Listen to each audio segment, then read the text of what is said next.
All right, Beaver, I gotta go. I'm gonna record this week's YouTube video. All right, I'll catch you later. Peace. What's going on, everybody? I'm Quest for Nostalgia. I'm a YouTube content creator and I stream variety games over on Twitch. And in this week's video, I'm gonna go ahead and upgrade my Game Boy Advance SP. So I'm super lucky to have been able to hold on to most of my childhood consoles and things like that. I have the Game Boy Pocket here. I've got my Game Boy Color that I got when I was in 2nd grade. My Game Boy Advance, when I remember getting good grades on my report card, I had worked hard on there and got this with, you know, Harry Potter for the Game Boy Advance and I think like cool borders. So with that, I also have my original Game Boy Advance SP, and man, I put so many hours on this. Having the light up screen was just so awesome. No more, you know, driving in the car and just waiting for the street lights to pass over, as you could see, or having the little worm light attached to the back of the, you know, SP or the Game Boy Advance, you know, trying to light up the screen for you. Unfortunately, with my Game Boy Advance SP, there's a bar that runs to the screen. The battery was swelling, so I removed that so that way it didn't leak and kind of corrode the board or anything like that in here. But I was actually fortunate enough to find on Facebook the other day, somebody I guess had a yard sale and they had a Game Boy Advance SP, and I got this for $5. Just like couch cushion change and $2, I was able to go pick this up. It has a broken hinge, but the cool thing this is that this is a 101, so this has those 2 light modes where it gets even brighter. It has a gorgeous looking screen. Everything still works, and you know, the battery alone would have been worth $5. So I'm going to take the parts from this and put it into my old SP. I'm hoping that this is going to be a successful swap, and if I can do it, that means anybody can do it. So I kind of want to show you guys me going through this process and doing it. If you like the content, please like, comment, subscribe. Subscribe means so much to me. I'm really trying to grow over here. Watching the video all the way to the end really helps this get sent out into the recommendeds of other people. So please do your part. That would be amazing, and it really helps me grow. All right, guys, so I've already opened up the back and I've put in the battery from the last one. All it was just one little Phillips. And I just want to show you what I was talking about with the thing here. So if you guys look at it, I don't know if you guys can tell, but there it is. There's a green bar here. I'm not sure what you guys are able to see, but hopefully you guys can see that there's a green bar. So unfortunately, I had taken apart the entire donor SP and I wasn't recording. So luckily, we have to do everything twice. So here there are 6 screws, 3 here, 3 here, and they're all tri-wing. So I'm going to go ahead and make sure I have the tri-wing bit on, and we're going to go ahead and get these taken care of. So now we have those 6 screws out. We can just take the back off here. We're going to keep the shoulder buttons and everything intact because I don't need to take these out, and that way we can just put the board back in here.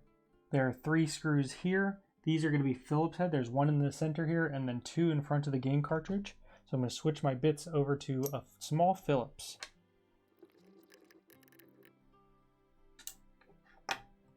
Now the board is free. We can take this out of here. And you'll see we have to flip it over because the ribbon cable is still connected over here underneath the board. But all you have to do is there's 2 little tabs. All we're doing is going to bring them forward. Bloop. Bring that forward and it dislodges. So now the board is free. This part is actually where I'm the most nervous. Taking these little rubber bits off came out really bad for 2 of them on the previous shell.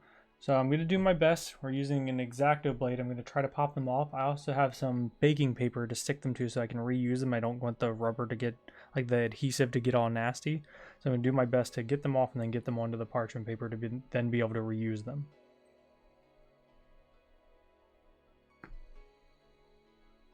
That one came out pretty well.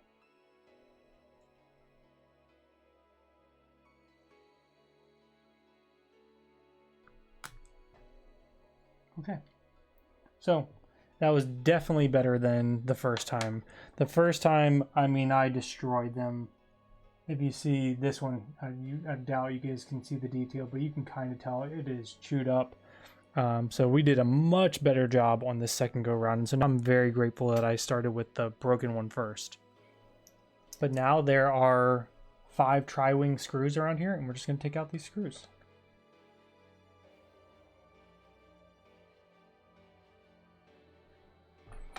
Alright, so then this just comes freely out the back of it. The shell stays in place.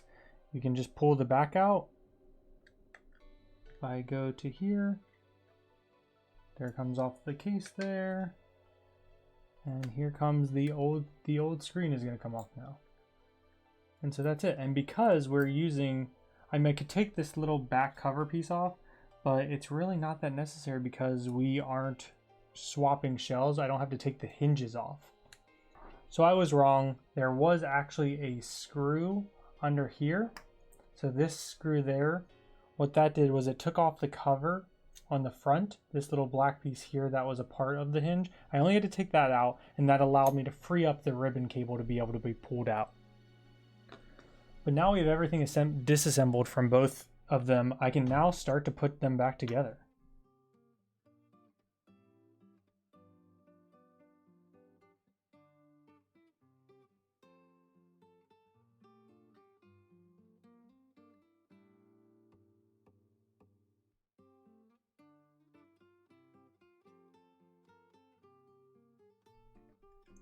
I hope you guys are crossing your fingers this whole time that I didn't just break this, because you're seeing this live, so you're going to see a reaction if, oh no, there is no troubleshooting here if I figure out that I have ended up breaking it. But in general, I'm hopeful.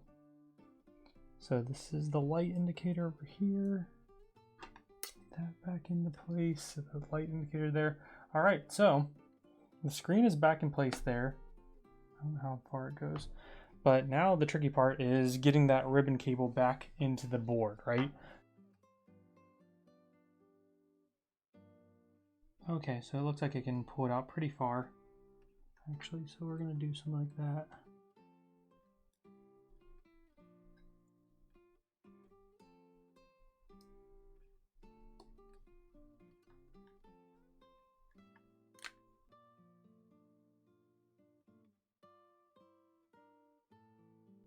Let's just do two of these. We'll get two of these bolts in across from them, and then we'll do a test to see if it runs.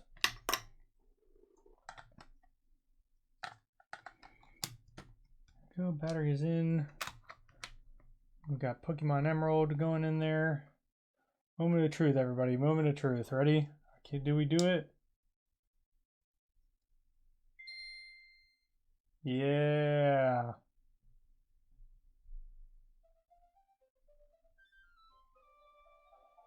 No more green line. And let's see here. Look at that. It is now an Aegis 101. Boom. We've got the new upgraded screen. So much brighter. I mean, that looks awesome. I'm stoked.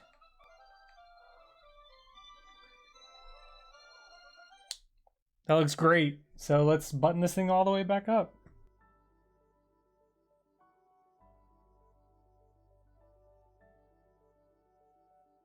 So I'm super stoked at how this came out. I'm so impressed that it was able to be done. I found out that I was doing a screw wrong in the battery door. There was this little like metal block that I thought was going into this other slot, but instead there's actually a little square that you can do it to put this screw for the battery door into. That caused me a little bit of issue, but other than that, I redid it and it was fantastic. And now, you know, it works. And so we have the screen going and I'm pumped. I'm so excited about having this done. It's, you know, from my childhood, and now it's even more improved and it's going to last even longer with a new battery. So I'm excited.